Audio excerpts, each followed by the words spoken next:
तो welcome to all friend in my class. So आज जो मैं समझाने जा रहा हूँ वह जो है इंट्रोगेटिव सेंटेंस। आज जो मैं समझाने जा रहा हूँ वह एक्शन से भरपूर वीडियो जो है वह है इंट्रोगेटिव सेंटेंस। इंट्रोगेटिव सेंटेंस यानी प्रश्नवाचक वाक्य। तो देखिए प्रश्नवाचक वाक्य कैसे बनता है, इसका फॉर्मूला स्ट्रक्चर क्या है, इसको हम आज समझेंगे। तो इंट्रोगेटिव सेंटेंस ऑफ स्ट्रक्चर मैंने अफर्मेटिव बताया फर्स्ट वीडियो में, सेकेंड वीडियो में नेगेटिव बताया और थर्ड वीडियो मेरा जो है यह इंट्रोगेटिव पर। और इंट्रोगेटिव जो है एक प्रश्नवाचक वाक्य होता है जिसका 1 से 12 तक जो स्ट्रक्चर है उसी के माध्यम से और उदाहरण के साथ मैं आप लोगों को समझा रहा हूं। तो ध्यान दीजिए, यहां जो फर्स्ट स्ट्रक्चर है वह है subject do does plus V1 plus object. यानी सब्जेक्ट से पहले 1 से 12 तक सभी में एक ऑक्सिलरी वर्ब पहले होगा और जो पहले वाला ऑक्सिलरी वर्ब था वहां सब्जेक्ट होगा और पहले ऑक्सिलरी वर्ब के बाद सेकेंड जो ऑक्सिलरी वर्ब था वह सब्जेक्ट के बाद होगा और उसके बाद जो वर्ब है ऑब्जेक्ट है वह होगा। तो देखिए फर्स्ट नंबर जो है स्ट्रक्चर जिसका नाम है सिंपल प्रेजेंट टेंस। तो सिंपल प्रेजेंट टेंस का स्ट्रक्चर है do does plus subject plus V1 plus object और इंट्रोगेटिव मार्क देंगे। जब भी इंट्रोगेटिव है तो सभी में इंट्रोगेटिव मार्क के साथ बनाएंगे। अब यहां पर मैंने सब्जेक्ट क्या लिए सब्जेक्ट क्या है U। यहां से हम V ना लिए U लिए, ही भी नहीं है U है। तो U मैं बताया आप लोगों को कि डू और डज किस में लगेगा। तो आपने फर्स्ट वीडियो और सेकेंड वीडियो के में जो देखे हैं उसके अनुसार आप दिमाग लगाएंगे कि U के साथ डू का प्रयोग होगा। तो यानी शुरू में हम डू लिखेंगे, उसके बाद सब्जेक्ट में क्या दिए हैं तो U दिए हैं, उसके बाद देख रहे हैं V1 यानी वर्ब का पहला रूप। तो पहला रूप जो है मैं यहाँ पर क्या दिया हूँ हेल्प, क्योंकि यहाँ V1 क्या है हेल्प दिए हैं। उसके बाद V1 के बाद क्या है ऑब्जेक्ट। तो ऑब्जेक्ट में मैंने क्या दिया मी। ये तो फर्स्ट मैंने बनाया, अब सेकेंड से कैसे बनाइएगा वह ध्यान दीजिए। सेकेंड का जो है structure MER plus subject plus V4 plus object. तो U के साथ क्या होगा R होगा। तो हम शुरू में R का प्रयोग करेंगे क्योंकि सब्जेक्ट के अनुसार ही ना प्रयोग करेंगे किसी भी ऑक्सिलरी वर्ब को। तो शुरू में MER में U के अनुसार R देंगे, फिर R के बाद सब्जेक्ट में U होगा। अब U के बाद क्या कहता है V4 यानी वर्ब का चौथा रूप। तो यहाँ V1 हेल्प है, V2 हेल्प्ड है, V3 हेल्प्ड है और V4 क्या है हेल्पिंग। V4 है HELPING हेल्पिंग। तो हमने यहाँ पर क्या दिए हेल्पिंग। उसके बाद ऑब्जेक्ट रूप में क्या है मी है तो मी देंगे। नंबर थर्ड हम तीसरा नंबर में देखेंगे जिसका नाम है प्रेजेंट परफेक्ट टेंस और जिसका स्ट्रक्चर इंट्रोगेटिव स्ट्रक्चर है have plus subject plus V3 plus object. तो U है तो मैंने बताया आप लोगों को कि I V U दे इसमें जो होगा वह हैव का प्रयोग करेंगे। इसीलिए मैंने 3 नंबर में हैव में हैज को छोड़ते हुए हैव का प्रयोग किया। अब ध्यान दीजिए हैव में तो हैव लगा दिए, अब प्लस सब्जेक्ट है तो स्वेट मैंने क्या दिया है U, तो U दिए। उसके बाद V3 है यानी वर्ब का तीसरा रूप। तो यहां ध्यान दीजिएगा कि वर्ब का तीसरा रूप होगा वह क्या होगा, वर्ब का तीसरा रूप होगा हेल्प। तो हमने हेल्प दी। उसके बाद ऑब्जेक्ट रूप में क्या है, मी है, तो मी को देंगे। नंबर 4 पे आइए। 4 नंबर यानी प्रेजेंट परफेक्ट कंटिन्यूअस टेंस। अब इसका स्ट्रक्चर देख रहे हैं, have plus subject plus been plus V4 plus subject, यानी सब्जेक्ट से पहले एक ऑक्सिलरी वर्ब ही होगा, उसके बाद सब्जेक्ट होगा और उसके बाद ही अदर ऑक्सिलरी वर्ब होगा। तो हमने यहां पर हैव का प्रयोग किए, क्योंकि सेट यू है तो हैव सेट में यू दिए। उसके बाद स्ट्रक्चर में बीन है तो मैंने बीन लगाया। अब देखिए बीन के बाद क्या है, आप यहां देख रहे हैं कि बीन के बाद V4 है। जब V4 दिया हुआ है तो V4 यहां क्या लिखेंगे, हेल्पिंग, क्या देंगे, हेल्पिंग। अब देखिए V4 हेल्पिंग दिए और ऑब्जेक्ट में हम क्या देंगे, तो ऑब्जेक्ट में वही देंगे, मी देंगे। आपको यहां तक समझ गए। अब ध्यान दीजिए 5 नंबर पर। 5 नंबर यानी मैंने बताया आप लोगों को कि 5 नंबर का मतलब क्या होता है, वह होता है सिंपल पास्ट टेंस। मैं नंबर बोलूंगा, आपको दिमाग में रखना है उसको नाम। तो सिंपल पास्ट टेंस का जो स्ट्रक्चर है वह did plus subject plus V1 plus subject. यहाँ ध्यान देंगे कि शुरू में क्या है, डिड है, तो मैंने डिड लगाया। उसके बाद आता है सब्जेक्ट, तो सब्जेक्ट मैंने एक से बाद जो लेंगे वही लेंगे, तो यू है तो यू लेंगे। उसके बाद V1 है, यहाँ ध्यान दीजिए सिर्फ अफर्मेटिव में ही V2 का प्रयोग होता है 5 नंबर में। नेगेटिव से जाने के बाद वह हमेशा V1 में ही यूज होता है। तो जो स्ट्रक्चर कहेगा वही उसी क्रम में हम बनाएंगे। तो V1 यहाँ लिखा हुआ है, जब V1 है तो V1 ही लिखेंगे। V1 यहाँ क्या है, हेल्प, देख रहे हैं V1 क्या है, हेल्प, तो मैंने यहाँ पर V1 हेल्प लिया, ठीक है। उसके बाद क्या बता रहा है कि ऑब्जेक्ट, तो ऑब्जेक्ट में मैंने क्या लूंगा, ऑब्जेक्ट में जो है यहां पर हम लेंगे मी, क्या लेंगे, मी लेंगे। नंबर 6 में आइए। 6 नंबर में हम देख रहे हैं स्ट्रक्चर, तो was were plus subject plus V4 plus object. यहां जो मैं देख रहा हूं नंबर 6 में वह वाज वेयर है, तो मैंने आपको बताया था सब्जेक्ट के अनुसार प्रयोग, वहां जाकर देखिएगा तो यू के साथ वेयर है, तो मैंने वाज वेयर में वाज को छाड़ दिए और वेयर का प्रयोग किया। वेयर के बाद सब्जेक्ट है तो मैंने क्या लगाया, सब्जेक्ट के रूप में यू लगाया। उसके बाद है V4। मैंने देखा यहाँ पर कि वर्ब का चौथा रूप है, तो वर्ब का चौथा रूप है तो हम लाए कहां से, तो देखिए मैंने ऊपर दर्शा दिया हूं V1 से V5। तो यहाँ देख सकते हैं कि यहाँ V4 क्या है, हेल्पिंग, क्या है, हेल्पिंग, तो मैंने हेल्पिंग को लिखेंगे, क्या लिखेंगे, हेल्पिंग। उसके बाद ऑब्जेक्ट है तो लेकिन मैं दूंगा मी नहीं, मी देंगे। अब यहाँ ध्यान दीजिए 7 नंबर यानी 7 नंबर का जो मतलब होता है वह पास्ट परफेक्ट टेंस है। तो दोस्तों ध्यान दीजिएगा 7 नंबर में जो स्ट्रक्चर है, जो ढांचा है, जो बनावट है, उसको हम सही से ध्यान से देखेंगे। तो यहाँ पर head plus subject plus V3 plus subject, यानी कोई भी सब्जेक्ट होगा तो यहाँ शुरू में क्या प्रयोग करेंगे हम, हेड का। तो मैंने यहाँ हेड लगाया, हेड का क्या है, तो सब्जेक्ट है तो मैंने सेट क्या दिया, तो यू दिया। उसके बाद क्या है, वर्ब का तीसरा रूप V3 यानी वर्ब का तीसरा रूप, तो मैंने वर्ब का तीसरा रूप कहां से लाया, तो मैंने बताया कि आपको ऊपर दर्शा दिए हैं। तो वर्ब का तीसरा रूप क्या है, हेल्प्ड, तो मैंने यहाँ पर 7 नंबर में भी 3 दिया, हेल्प्ड। उसके बाद ऑब्जेक्ट में क्या देंगे, तो मी। नंबर 8 में आइए। जो 8 नंबर स्ट्रक्चर है वह है had plus subject plus been plus V4 plus object. यहां भी मैंने हेड का शुरू में ही प्रयोग करेंगे। मैंने समझाया आप लोगों को कि इंट्रोगेटिव सेंटेंस में सब्जेक्ट से पहले एक तरह का ऑक्सिलरी वर्ब होगा और उसके बाद सब्जेक्ट होगा, उसके बाद ही अदर जो भी ऑक्सिलरी वर्ब होगा उसके बाद ही हम दर्शाएंगे। तो 8 नंबर में यहाँ had plus subject plus been plus V4 plus object है, तो मैंने यहाँ पर हेड लिया, हेड का सब्जेक्ट है तो मैंने यू को दर्शाया। यू के बाद क्या लिखा हुआ है, ऑब्जेक्ट के बाद सब्जेक्ट के बाद क्या लिखा है, ध्यान दीजिए बीन है। तो जो स्ट्रक्चर कहेगा उसी क्रम से बनाएंगे।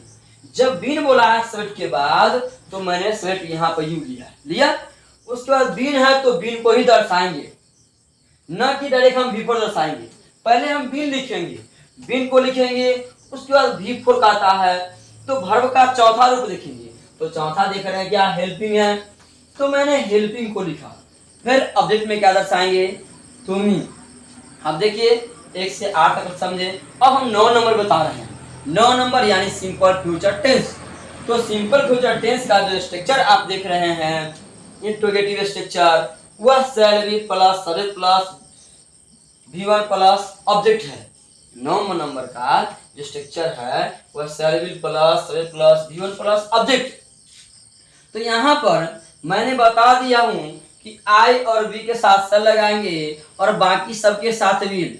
अगर ऐसा प्रयोग न होकर अगर सेल की जगह विल भी हो जाए, विल की जगह सेल भी हो जाए, तो भी इसको काटेंगे नहीं, उसी क्रम में बनाते हुए रहेंगे।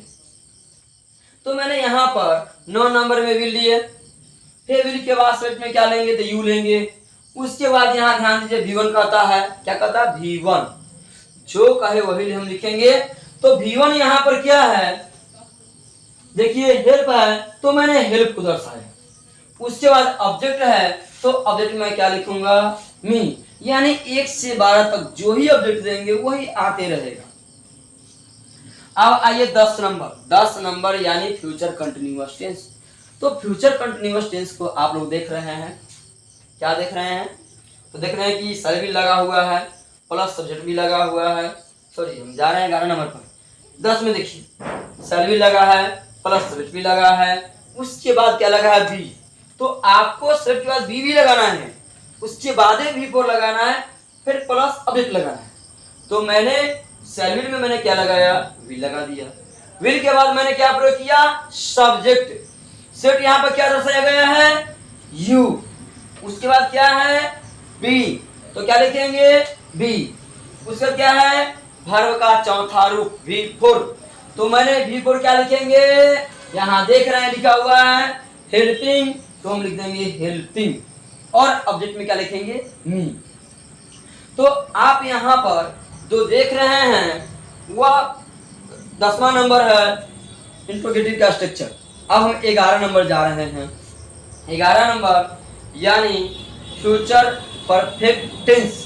तो फ्यूचर परफेक्ट टेंस का जो इंट्रोगेटिव स्ट्रक्चर है वह है शैल विल प्लस शबे प्लस हैव प्लस भी3 प्लस ऑब्जेक्ट। आप यहां देख रहे हैं जो बनावट है, जो ढांचा है, वह शैल विल प्लस शबे प्लस हैव प्लस भी3 प्लस ऑब्जेक्ट।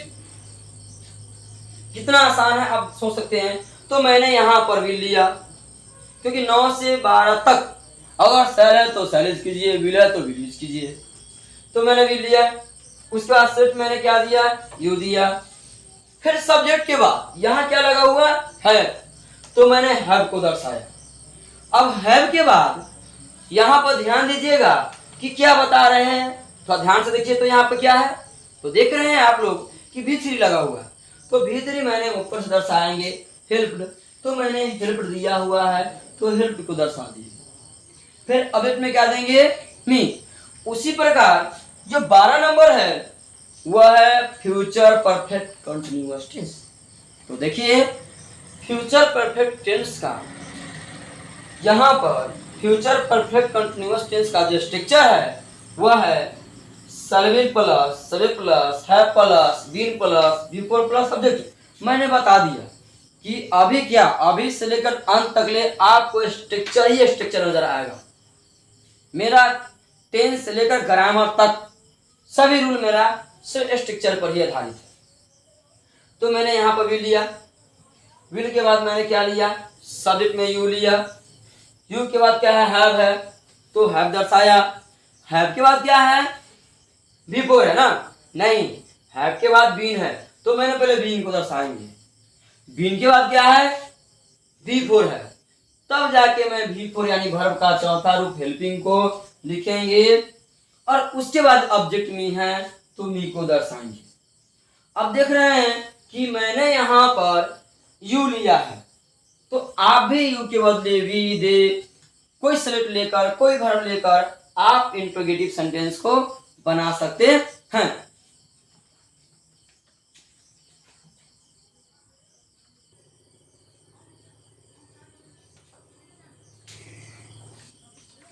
तो मैंने यहाँ पर जो सेकंड सब्जेक्ट लिया वह सी है। तो मान लीजिए शुरू में हमने भी यू लिए सब्जेक्ट, और आप यहाँ पर सी लिए है सब्जेक्ट। मान लीजिए आप बना रहे हैं मेरे आधार से, तो आप सी को सब्जेक्ट को ले रहे हैं। Does she make a bread, क्योंकि ही सी में डज का प्रयोग करेंगे, मैं बताया। तो यहां पर सी है तो मैंने लगाया डज, डूडज में डज लगाया सी के अनुसार। उसके बाद V1 है तो मैंने दिया मेक, फिर ऑब्जेक्ट है तो मैंने क्या लिखा ब्रेड। मान लीजिए आप लिख रहे हैं तो यहां देखिएगा एकदम आसानी से बनेगा। कैसे बना से देखिए, सेकेंड नंबर में इमेजर है प्लस सब्जेक्ट है प्लस V4 प्लस ऑब्जेक्ट है। तो यहां ध्यान से देखिए कि सी में क्या लगेगा इज, तो आप इमेजर में क्या लगाए इज लगा दिए, फिर सेट में सी दिए, सी के बाद आप क्या देंगे V4। तो V4 आप कहां से उतारेंगे, देखिए V1 है मेक, V2 है मेड, V3 मेड है और V4 मेकिंग है MEKING। तो यहां से उतारेंगे V4 को मेकिंग को। फिर ऑब्जेक्ट है तो ऑब्जेक्ट यहां पर क्या लिखे ए ब्रेड, तो देंगे एक ब्रेड। मान लीजिए आप 3 नंबर बना रहे हैं, 3 नंबर यानी प्रेजेंट परफेक्ट टेंस बना रहे हैं, तो यहां पर ध्यान देंगे हैव का प्रयोग हुआ है प्लस सब्जेक्ट का प्रयोग हुआ है प्लस V3 का प्रयोग हुआ है और प्लस सब्जेक्ट का प्रयोग हुआ है। तो यहां पर ध्यान से हम सी के साथ हैव का ना प्रयोग करके हैज का प्रयोग करेंगे। तो मैंने हैज लगाया, वह किसके अनुसार सी के अनुसार, क्योंकि यहाँ स्वेट तो सी है तो मैंने हैज लगाया। अब हैवज में हैज हुआ फिर सी स्वेट हुआ। अब यहाँ V3 कहता है, क्या कहता है V3। तो आप V3 क्या लिखेंगे, देखिए यहाँ पर आपको लिखना है V3 क्या लिखेंगे, तो लिखेंगे मेड। तो यहाँ पर आप क्या दर्शाएं मेड दर्शाएं। मेड के बाद फिर देखिए V3 के बाद यहाँ ऑब्जेक्ट है तो आप क्या लिखेंगे ए ब्रेड। देखिए आसानी से आप समझ सकते हैं इसको, एक टीचर के माध्यम से आपको बनाने में एकदम आसान रहेगा। नंबर 4 में, नंबर 4 जो स्ट्रक्चर है वह have plus subject plus been plus V4 plus object. तो मैंने 3 में हैज लिया है तो चारों में हैज लीजिए, क्योंकि 3 4 जो है वह हैव के बारे में संकेत करता रहता है, 3 ही कि 4 में भी हैज लगेगा। तो मैंने हैज में जो स्वेट सी के अनुसार हैज लगाए, फिर स्वेट दिए सी, फिर देखिए स्वेट पर क्या लगा बीन। ऐसा नहीं कि आप बीन को छोड़ दीजिएगा, बीन को भी लिखना है। तो आप क्या दर्शाएंगे बीन। अब बीन का क्या दर्शाइएगा, भर का चौथा रूप।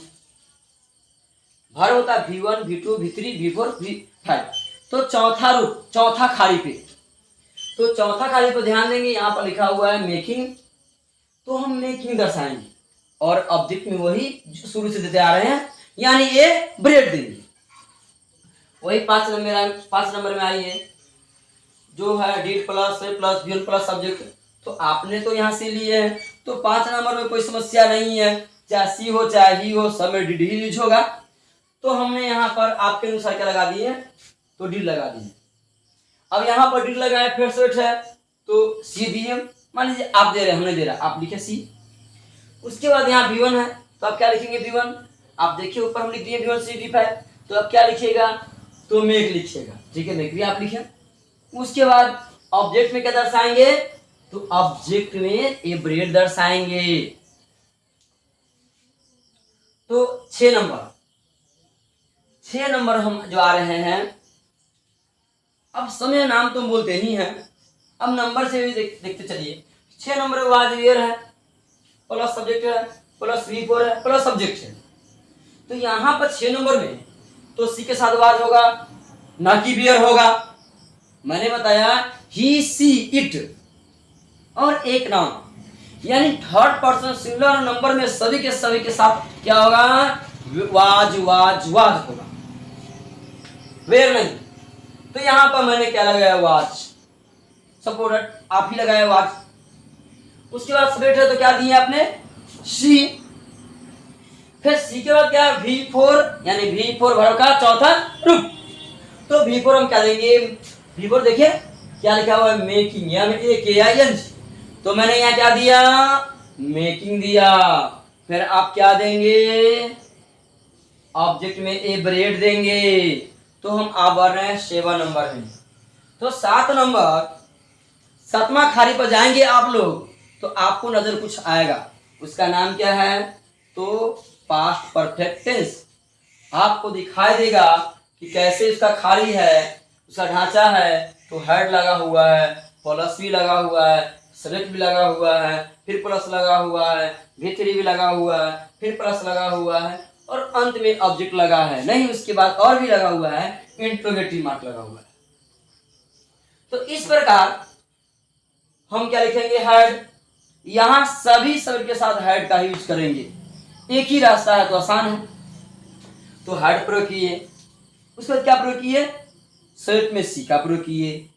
फिर आप क्या कीजिएगा प्रयोग, V3, यानी वर्ब का तीसरा रूप। तो वर्ब V3 लिखेंगे मेड, क्या लिखेंगे, मेड दर्शाएंगे। जो कहेगा वर्ब का वही रूप दर्शाएंगे।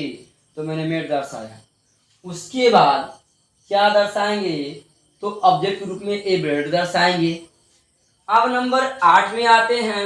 नंबर 8, तो आपका ध्यान हो किस पे, पास्ट परफेक्ट कंटिन्यूअस टेंस पे, जिसका इंट्रोगेटिव स्ट्रक्चर हम पढ़ रहे हैं, head plus subject plus deal plus V4 plus object.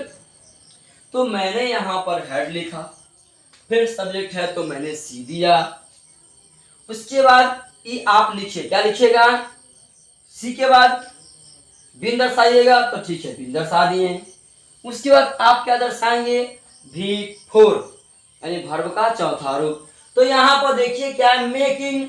तो आपने 8 नंबर में पहचान कर मेकिंग लिख दिए। फिर उसके बाद क्या कर रहा है, ऑब्जेक्ट। तो ऑब्जेक्ट में हम क्या लिए, ए ब्रेड दर्शाएं। 9वां नंबर में आइए। 9वां नंबर में बताया कि सपरिवार एक साथ 1 से 12 तक ले, प्रेजेंट पास्ट फ्यूचर सबको लेके चलेंगे। तो 9 नंबर फ्यूचर से शुरू होता है। तो फ्यूचर टेंस जो है, जिसका इंट्रोगेटिव स्ट्रक्चर है shall will plus subject plus given plus subject. तो मैंने यहाँ पर क्या लगाया, विल लगाया। विल के बाद क्या दिए, सब्जेक्ट में सी दिए। ध्यान दीजिएगा, शैल विल।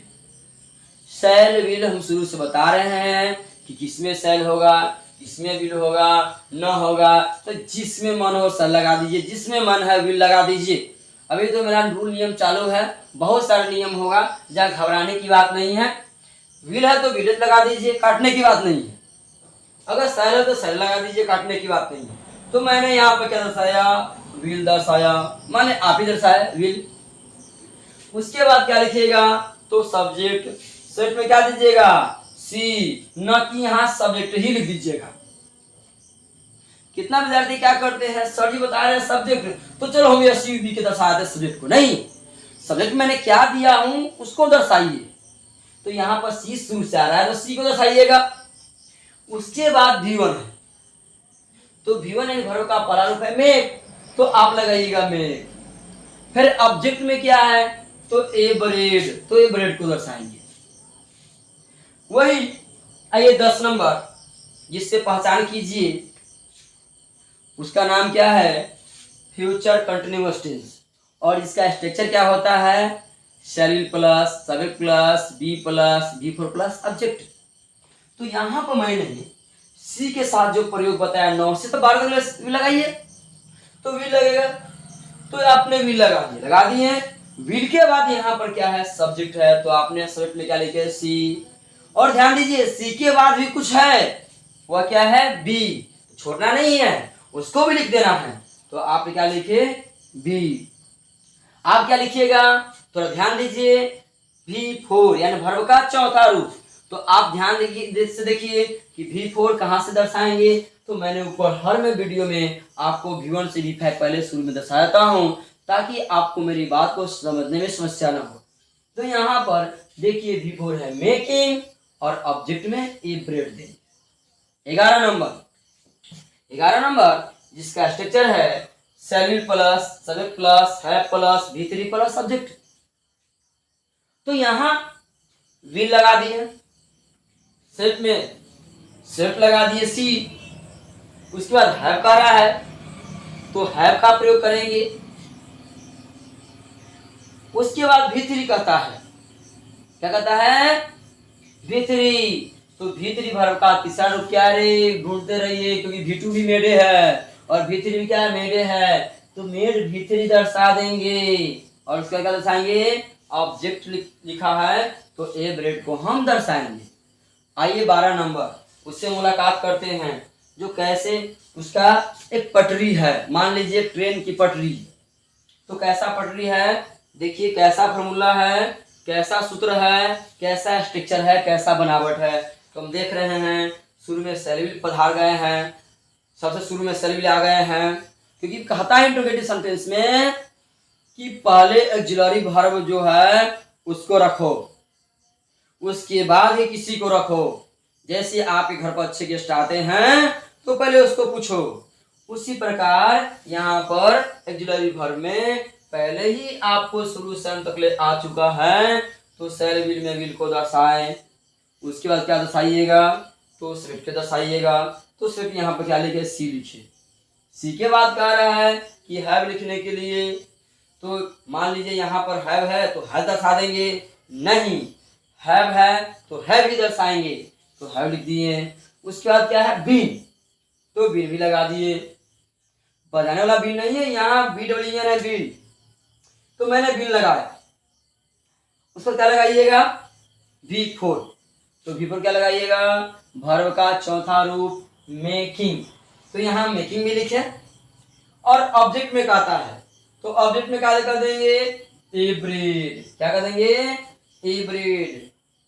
तो इस तरह मैंने 1 से 12 तक ले जो आपको इंट्रोगेटिव सेंटेंस के माध्यम से जो स्ट्रक्चर लेकर समझाया 1-2 सब्जेक्ट पर, तो आपको कैसा लगा, इसके माध्यम से आप अपने आधार से भी सब्जेक्ट लेकर बना सकते हैं और बनाकर इस आधार पर आप भी सफलता प्राप्त कर सकते हैं और कम समय में फास्ट से फास्ट में आप अंग्रेजी की टेंस को गहराई में पहुंच सकते हैं।